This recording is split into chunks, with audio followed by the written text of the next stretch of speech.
म्हणजे 100 मीटर किती लांब पळायचं आणि अचानक एखाद्याच्या मागे कुत्र लागतं 0 मिनिटात तिथं 100 मीटर पळतो आणि मग एखाद्याला विचारलं आता कसं पळाला आणि मग मागं कुत्र लागलं होतं. म्हणजे ही मानसिकता झालेली आहे. मग एखाद्याला विचारतो आपण खेळतोस का, खेळतो की कोणत्या ग्राउंडवर खेळतो, मला ग्राउंडवर नाही खेळत, मोबाईलवर बॅटरी उतरूच तो खेळतो. ती असं हे सगळं चित्र आहे. हे काय होता की मुलं आईल खेळायला जर गेले तर आता म्हणायची बाजाला खेळायचं, ग्राउंड आता हातात पुस्तक घे, आता हातात पुस्तक घ्या म्हणायचं. आता पोरं रडायला लागले की आईच पोराच्या हातात मोबाईल देते, रडू नको बाळा, मोबाईल घ्या आता आणि कवर बघत बस. म्हणजे सगळं जे काही चित्र आहे ते बदलत चाललेलं आहे आणि काळ बदलत चाललेलं आहे. पहिले घरी खात होते, बाहेर जात होते, आता बाहेर खातात आणि घरी येतात. तर हे जे काय आहे असं हा सगळा काही प्रकार आहे तो सतत आता बदलत चाललेला आहे. मला वाटतं जरी बदल असला तरी इतके बदलू नका. एक छोटीशी कविता आहे. हरवलेली पाखरे येतील का भेटायला, हरवलेली पाखरे येतील का भेटायला, गेलेले दिवस पुन्हा येतील का तुम्हाला सजवायला. 9वीला एकत्र होते, निरोप समारंभ होता. हरवलेली पाखरे येतील का भेटायला, गेलेले दिवस पुन्हा येतील का सजवायला. एकत्र राहून खूप हसलो, खूप खेळलो, खूप भांडलो. एकत्र राहून खूप हसलो, खूप भांडलो, खूप खेळलो. शेवटच्या दिवशी मात्र गळ्यात गळे घालून रडलो. आज पाहतोय एकमेकांच्या डोळ्यात, आज पाहतोय एकमेकांच्या डोळ्यात, आठवते का ती शाळा. आज तुम्हाला कुठेही जा कितीही मोठे व्हा, कुठेही जा कितीही मोठे व्हा, गुणवंत व्हा, यशवंत व्हा, हाच आशीर्वाद सदैव या ठिकाणी आमच्या वतीने तुम्हाला. तर अशा चांगल्या वातावरणात आज आपण हा गेट टुगेदरचा कार्यक्रम, विशेषतः माझ्याकडे जवळजवळ 1 महिन्यापासून बऱ्याच जणांनी ते हट्ट धरलेला होता की कधी घ्यायचं कधी घ्यायचं. मी म्हणलो त्यांना सांगतो, तुम्हाला सगळ्यांचं मत घेतो. आणि त्यानंतर एक दिवस शाळेत त्यांना बोलवलं. संदीप असेल, पप्पुराव असेल, त्यानंतर मयूर असेल, संदीप विशाल आहे, गणेश आहे, शहाजी, बरेचसे सगळेच विद्यार्थी की जरी काहींचा जरी संपर्क नसला झाला, ढोले जरी नाही झाला तरी ते फोन करून मला इथं बोलवायचे, काय करायचं काय नाही. त्यांनी अगोदर किती धरलं होतं, 18 बाय काहीतरी 15चं स्टेज धरलं होतं, तुमच्या माहितीसाठी सांगतो. 18-20चं धरलं होतं. परंतु मीच त्यांना थोडासा आग्रह केला, म्हटलं आपल्याला पलीकडे तिथं बांधायचं तर त्या बाजूला 4 भिंती बांधाव्या लागतील.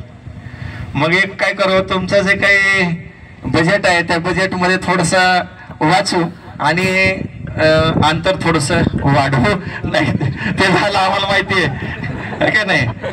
घर बघावं बांधून, विहीर बघावं खांदून आणि लग्न पाहावं करून. तसं एकदा हे घेतलं हाती, मग तुमच्या लक्षात येतं याला खर्च किती होतो. तुमचा अंदाज होता 40-45 हजारात होईल, पण आमचा काही इतकं बसल्या बसल्या एक साधारण गणित केलं तर मला 50-60 हजारच्या आत होत नाही. आता तुम्ही सांगितलंय की त्याला 75,000 टोटल खर्च झालेला आहे. 75,000 रुपये जेवणा व्यतिरिक्त खर्च झाला याला. आणि हे जवळजवळ 30 बाय किती, 30 बाय 25 का 26 बाय 30चं स्टेज आहे. काय यामध्ये गौतम पाटील आले तरी काय अडचण आता काय नाही, एवढ्या मोठ्या स्टेजवर काय अडचण आहे. तुम्ही म्हणाल आमच्या शाळेत असे कार्यक्रम होणार नाहीत, हे फक्त शाळेसाठीच वापरला जाईल आणि शाळेच्या कार्यक्रमासाठीच वापरला जाईल. मी आपलं विनोदन तुम्हाला म्हटलं, इथे फक्त शाळेचे कार्यक्रम होतील, याचं दुसरे कोणतेही कार्यक्रम या ठिकाणी होणार नाहीत आणि शाळा त्यासाठी येणार नाही आणि ते योग्य आम्हालाही पटत नाही. आणि म्हणून असो सगळेजण तुम्ही आज आलात, भेटलात, आनंद वाटला आणि सगळ्या शिक्षकांचा पुन्हा एकदा परिचय झाला, जुन्या गोष्टींना पुन्हा एक नवा उजाळा मिळाला. तुम्ही या ठिकाणी एवढं मोठं स्टेज शाळेसाठी खर्च करून सगळ्यांनी वर्गणी करून या ठिकाणी शाळेला दिलं. शाळा आपली सदैव या ठिकाणी ऋणी राहील. आणि असंच कधीतरी आलात तर शाळेत येत जा, भेट देत जा. कारण शासनाने आता या वर्षीपासून माझी विद्यार्थी मंच हा शाळेमध्ये स्थापन करण्याचं परिपत्रक या ठिकाणी दिलेलं आहे. आता तुमच्याकडे जी वही दिलेली होती मला वाटतं त्याच्यात काहीतरी 25च नावं लिहिलेली आहे आणि तुमची उपस्थिती त्यापेक्षा जास्त आहे. मला वाटतं 5-6 विद्यार्थी जास्त आहेत.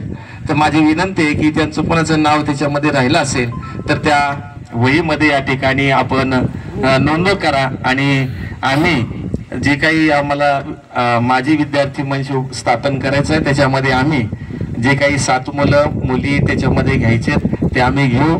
ज्यावेळेला शाळेला गरज पडेल त्यावेळेला आम्ही तुमच्याशी संपर्क करू.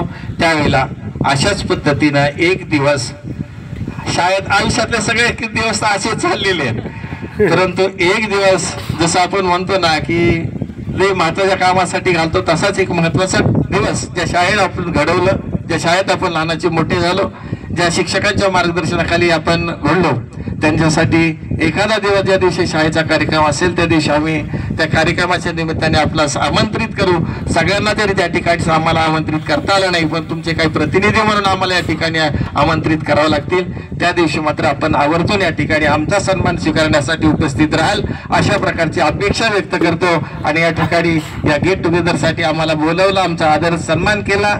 त्या ठिकाणी अगदी अल्प उपारपासून जेवण वगैरे सगळ्या गोष्टी त्या ठिकाणी आम्हाला दिल्या आणि आमचं कौतुक केलं. त्याबद्दल तुम्हा सर्वांचं या ठिकाणी मी मनपूर्वक तुम्हा सगळ्यांना धन्यवाद देतो आणि 2 शब्द थांबवतो. जय हिंद, जय महाराष्ट्र, जय जिजाऊ.